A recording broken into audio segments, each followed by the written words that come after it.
बिस्मिल्लाहिर्रहमानिर्रहीम नहमदुहु व नुसल्ली अला रसूलिहिल करीम अम्मा बाद। मोहतरम भाइयों, बुज़ुर्गों, दोस्तों, ये हमारा इस्लाही मुआशरा का 1161वां सबक है। मोहतरम दोस्तों, हमारे मुल्क में कोरोना वायरस के जो पेशेंट्स हैं तकरीबन 6 लाख, यानी ऑफिशियल जो फिगर है 5,91,000, ऑलमोस्ट 6 लाख के फिगर के हम करीब करीब पहुंच चुके हैं। 17,500 लोगों की जानें अभी तक जा चुकी हैं। लेकिन मुझे सबसे ज़्यादा अफसोस इस बात का है, लोग जो है ना, लोग वो एहतियात बरतने के लिए तैयार नहीं है। और इसी वजह से अभी महाराष्ट्र गवर्नमेंट ने आधे मुंबई के अंदर कर्फ्यू लगाने का, इसी तरीके से महाराष्ट्र के बहुत सारे ज़िलों में दोबारा से कर्फ्यू लगाने का, ऐसे ही तमिलनाडु है, हैदराबाद है, मुल्क के कई शहरों का जो मैनेजमेंट है वहाँ का, उनको अपने अपने शहरों में कर्फ्यू लगाने की ज़रूरत पेश आ रही है। उन्होंने फ़ैसला लिया है, उसके बगैर लोग मानेंगे नहीं और मानने को तैयार भी नहीं है। मेरे मोहतरम दोस्तों, इतनी नाशें देखकर, इतने लोगों की कब्रें देखकर, इतने लोगों के इंतकाल देखकर, इतने सारे फिगर्स देखकर फिर भी अगर हम होश में नहीं आ रहे हैं तो मुझे आप बताइए, मुल्क की गवर्नमेंट हो, हमारे स्टेट की गवर्नमेंट हो, या स्टेट का जो सिस्टम और मैनेजमेंट है वो क्या कर सकते हैं? आप बताइए ना मुझे, क्या सकते हैं वो बेचारे अपनी जगह पे कायदे बना रहे हैं, कानून बना रहे हैं। अभी महाराष्ट्र का जो सबसे बड़ा फेस्टिवल होता है गणेश विसर्जन का, गणेश जो फेस्टिवल होता है, महाराष्ट्र गवर्नमेंट ने इस साल उसको भी मनसूख कर दिया और हुक्म दे दिया गवर्नमेंट ने, बजाय उसके आप लोग जो है प्लाज्मा डोनेट करो, अपना ब्लड डोनेट करो और इनकी खिदमत करो। जिन जिन इलाकों के अंदर कोरोना के पेशेंट्स बढ़ रहे हैं, उन इलाकों में लोगों की क्या मदद कर सकते हैं, ये सब काम करो। गवर्नमेंट ने ऑफिशियल जो है इसके बारे में एक जीआर निकाल दिया है। तो पता ये चला मेरे मोहतरम दोस्तों कि गवर्नमेंट अपनी जगह पे पूरी कोशिश कर रही है, लेकिन लोग कोऑपरेट करने के लिए तैयार नहीं है।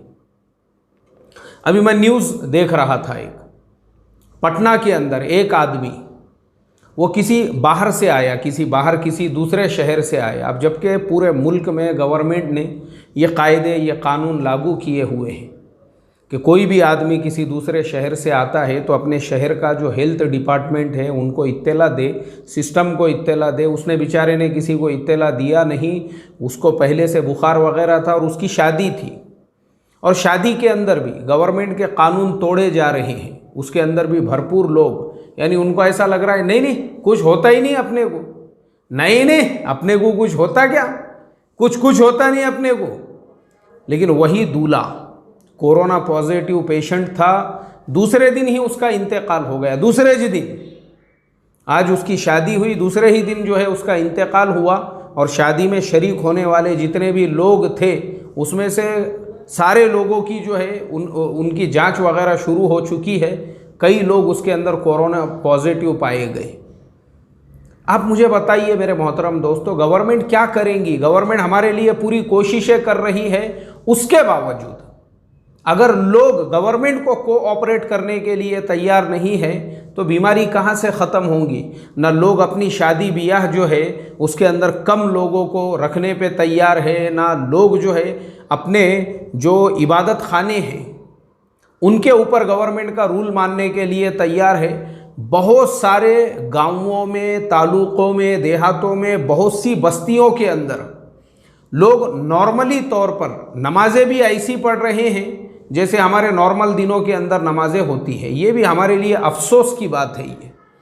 अब मैं समझता हूँ एक मुसलमान होने के नाते से, एक ईमान वाला होने के नाते से, ये तो हमारा फ़र्ज़ है कि गवर्नमेंट ने रूल किसके लिए बनाया है। मैं हमेशा कहता हूँ कि औरंगाबाद इज्तिमा के अंदर हमारे हज़रत जी मौलाना साद साहब ने एक जुमला कहा था, बोले देखो रास्तों से जब गुज़रते हैं तो ट्रैफिक का जो रूल है उसको फॉलो किया करो।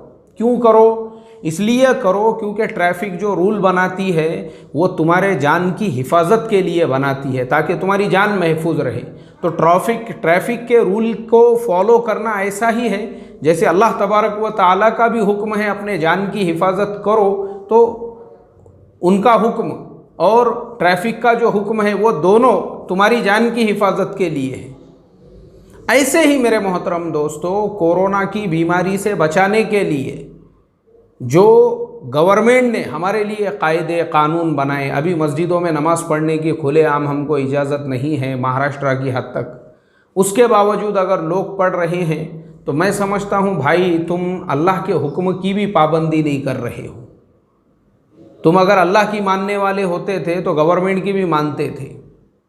और इसी वजह से जैसा मैंने बताया कि एक शादी के प्रोग्राम में एक आदमी पॉजिटिव था, पूरे गांव को उसने जो है कोरोना का पेशेंट बना के चला गया। ऐसे ही अगर हमारी किसी मस्जिद के अंदर एक पेशेंट भी कोरोना का आता है तो वो पूरी मस्जिद को इन्फेक्टेड करने के लिए काफ़ी है, और हम इसको समझने तैयार नहीं हैं। हमको ऐसा लगता है कि नहीं, मेरे से बड़ा तक़वे वाला, मेरे से बड़ा बुजुर्गी वाला, अल्लाह से मेरे को ही सबसे ज़्यादा मोहब्बत है, बाकी थोड़ी किसी को है। इसलिए मैं थोड़ी किसी के बाप को डरता हूँ। मैं डरता नहीं बोले किसी के बाप को, मैं तो मस्जिद में नमाज़ पढ़ूँगा। ये हठ धर्मी है हमारी, हठ धर्मी, इसको हठ धर्मी कहते हैं। इसके लिए अगर आप घर पे भी नमाज़ पढ़ रहे हो, मजबूरी है आपकी। अल्लाह ताला भी जो है वो हमारे खालिक है, मालिक है। अल्लाह के इल्म में ये सारी चीज़ें हैं, क्योंकि वो उनका इल्म जो है वला युहीतूना बिशैइन मिन इल्मिही, हर चीज़ को वो जानते हैं कि मेरे बंदे मजबूरी की हालत में अल्लाह ने ही हमको ये इजाज़त भी दी है कि हम सफ़र में है, मर्ज़ में है, तो फ़र्ज़ रोज़ा जो है उसकी क़ज़ा करने का हमको हुक्म है। तो आप सोचो, फ़र्ज़ रोज़े के क़ज़ा का हुक्म है, नमाज़ों को 4 की बजाय 2 रकात किया गया है ताकि बंदों के ऊपर ज़्यादा बोझ ना पड़े। वो अल्लाह इतने रहीम और करीम हैं। तो ये बीमारी की वजह से बंदे अगर अपने घरों में नमाज़ पढ़ रहे हैं तो अल्लाह ताला उनको वही सवाब देंगे जो मस्जिदों में सवाब मिलने वाला है।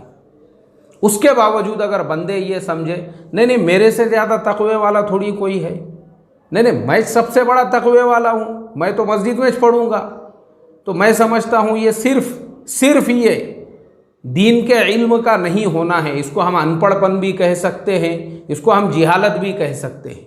जिहालत नहीं है तो क्या है आप मुझे बताइए। इसके लिए मेरी रिक्वेस्ट है, दरख्वास्त है, अगर हम ये चाहते हैं, देखो ऐसे जितने भी लोग जिनको लगता था नहीं नहीं मुझे क्या होगा, मैंने मिसाल देकर बताया, 1500 करोड़ रुपयों का एक आदमी वो मालिक था, बेचारे का कोई पुरसाने हाल नहीं, सारे रिश्तेदार दूर खड़े रह के रो रहे हैं। हॉस्पिटलों के लोगों ने ले जाकर जो है उसकी आखिरी रसूमात अदा की। परसों के दिन हमने देखे होंगे कर्नाटका के बेल्लारी के अंदर एक ही गड्ढे में बेरहमी और बेदर्दी के साथ में लोगों को लिजा के वो फेंक रहे थे उसके अंदर उनकी नाशों को, मरने वालों की, इतनी बेदर्दी के साथ में। तो इसके लिए मेरे मोहतरम दोस्तों मैं रिक्वेस्ट और दरख्वास्त करूँगा कि देखो हालात बिल्कुल जो है ना फ़िलहाल बहुत ही ज़्यादा नाजुक है, तो हम मोहतात रहे, जितना हम एहतियात बरतेंगे उतना हमारे लिए बेहतर। और दूसरी चीज़ जहाँ पे गवर्नमेंट ने हमको कुछ सहूलतें दे रखी है, अब रोड रास्ते से हम जा सकते हैं, दुकानें जो है सुबह से शाम तक खुली हुई है, तो मैं देख रहा हूँ कि यही कौम यही लोग जो 3 महीने तक घरों के अंदर ऐसे कोंड के रखे हुए थे, कैद करके रखे हुए थे, वो अगर गाड़ी पे निकलते तो पुलिस वाले उनको जो है लकड़ियों से मार रहे थे, लाठियों से। लोग घरों के अंदर 3-3 महीने ऐसे दुबक कर बैठे हुए थे। अब थोड़ी आज़ादी मिली तो ऐसी बेचैनी हो गई लोगों के अंदर, सिग्नल के ऊपर अगर किसी को 2-5 सेकेंड की ताख़ीर भी हो रही है उस पर से मारा मारी चल रही है, लड़ाई झगड़े, तेरी मेरी, ये इसको गालियाँ, वो उसको, सिर्फ चंद सेकेंड की वजह से, चंद सेकेंड की वजह से। अरे भाई तू अभी तक 3 महीने अपने घर के अंदर जो है बैठा हुआ था, तो अभी तेरे को चंद सेकेंड का तू बर्दाश्त नहीं कर सकता है। अल्लाह रहम का मामला करे। मैं सामान लेने के लिए मॉल वगैरह में भी जाते रहता हूँ, रिलायंस मार्ट के अंदर मैंने देखा वहाँ पे जो घर की ज़रूरियात का सामान है वो लेकर भी अगर लाइन में खड़े हुए हैं, अब सामने किसी का ये हो गया, बिलिंग वगैरह कंप्लीट हुआ, उसको सामान अपने बैग में डालने में थोड़ा टाइम लग रहा है, उस पे से झगड़े चल रहे, उस पे से मारा मारी, गाली गलौच, उस पे से चिल्ला पुकार। मैं सोचने लगा, ए अल्लाह, ये वही कौम है, 3 महीने तक घर में इनको कैदी बनाकर, बंधक बनाकर रखा गया था, जब तक आराम से बैठे हुए थे। अब आज़ादी मिली तो 3 सेकंड 30 सेकंड 1 मिनट रुकने को तैयार नहीं है, यही कौम है वो। तो मेरी दरख्वास्त है, रिक्वेस्ट है भाई, थोड़ा सब्र और तहम्मुल का भी हम मुआमला रखें। मुआमलात के अंदर रास्ते से गाड़ी वगैरह चलाते हुए भी ज़रा थोड़ा ये सोचे, 3 महीने हम घरों के अंदर बंद थे, अब थोड़ा आज़ादी का सांस मिला, कोई बात नहीं है। किसी को थोड़ी देरी हो गई, सिग्नल पे थोड़ी देरी हो गई, रास्ते से जाते हुए हमको जो है ट्रैफिक थोड़ा जाम हो गया, वहीं बजा रहे हैं, ज़ोर ज़ोर से बजा रहे हैं, मतलब उतनी देर का उसको सब्र नहीं है। 3 महीने तक सब्र किया, अभी यहाँ 3 सेकंड का सब्र करने के लिए तैयार नहीं है। और गवर्नमेंट ने महाराष्ट्र के अंदर तो अभी इसके ऊपर जुर्माना लगेगा। मास्क जो है, मास्क अगर मास्क आपके पास में नहीं है तो उस पर जुर्माना लगेगा अभी। तो मैं खुद भी अपने जेब में मास्क रखता हूँ और मैं ऑफिस से बाहर निकल गया फ़ौरन मास्क लगाता हूँ। कहीं पे भी जाऊँ मैं भी मास्क का इस्तेमाल करता हूँ। तो मेरी आप तमाम लोगों से दरख्वास्त है, हमारी गवर्नमेंट ने हमारे फ़ायदे के लिए ये रूल्स बनाए हैं, मास्क का हम इस्तेमाल करें। अपने घरों में, अपनी दुकानों में जो हैंड सैनिटाइज़र है वो भी हम लगाए। हमने हमारे ऑफ़िस के बाहर, ये इस्लाह मुआशरा के ऑफ़िस के बाहर हमारे मुफ्ती साहब ने उनकी तरफ से लेकर आए थे, अल्लाह उनको जज़ाए खैर अता फ़रमाए। आधे लीटर का हैंड सैनिटाइज़र है और फ्री कर दिए हुआ है पूरे बिल्डिंग के लिए, बाकी सारे लोगों के आने जाने वालों के लिए, जिसको भी चाहिए मुफ्त में वो हैंड सैनिटाइज़र का इस्तेमाल कर सकता है, मुफ्त में सबके लिए। हमने भी अपने ऑफिस के बाहर लगाए। तो मैं यही कहूँगा, अपने घरों में, अपने ऑफिसों के अंदर हैंड सैनिटाइज़र भी लगाए। और कोई भी काम करते हुए, मतलब हम बाहर निकल रहे हैं और कुछ जो है हमको सामान वगैरह ख़रीदना है, पैसों को हाथ लगाना है दुकान वाले से लेते देते वक्त, वो सबसे पहले हम अपने हाथों को हैंड सैनिटाइज़र करते रहें।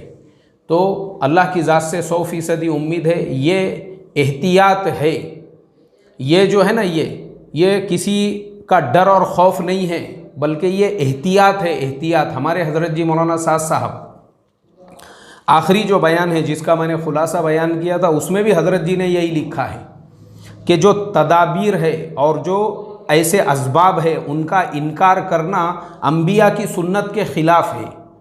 ये खिलाफ सुन्नत है, अंबिया की भी सुन्नत के ख़िलाफ़ है। एहतियात को जो है तवक्कुल के ख़िलाफ़ समझना, तो ये एहतियाती जो चीज़ें हैं ये तवक्कुल के ख़िलाफ़ नहीं है, ये अंबिया अलैहिमुस्सलातु वस्सलाम की सुन्नत है। और हमारे मुल्क की गवर्नमेंट का अगर कोई कानून है, हमारे स्टेट की गवर्नमेंट का, हमने उसको रिस्पेक्ट देना चाहिए, क्योंकि ये सब चीज़ें हमारे अपने फ़ायदे के लिए है। अल्लाह से दुआ करता हूँ अल्लाह तबारक व तआला इस मुश्किल घड़ी के अंदर हमको जो एहतियाती तदाबीर है उनको इख्तियार करते हुए इस बीमारी से लड़ने की, और पूरे आलम के जो इंसान है उनके लिए भी दुआएं करने की तौफीक नसीब फरमाए कि अल्लाह ताला पूरे आलम को इस बीमारी से राहत और नजात अता फरमा कर पूरी इंसानियत पे रहम व करम का मुआमला फरमाए। आमीन सुम्मा आमीन। अस्सलामु अलैकुम व रहमतुल्लाहि व बरकातुहू। व आखिरु दावाना अनिल हम्दुलिल्लाहि रब्बिल आलमीन।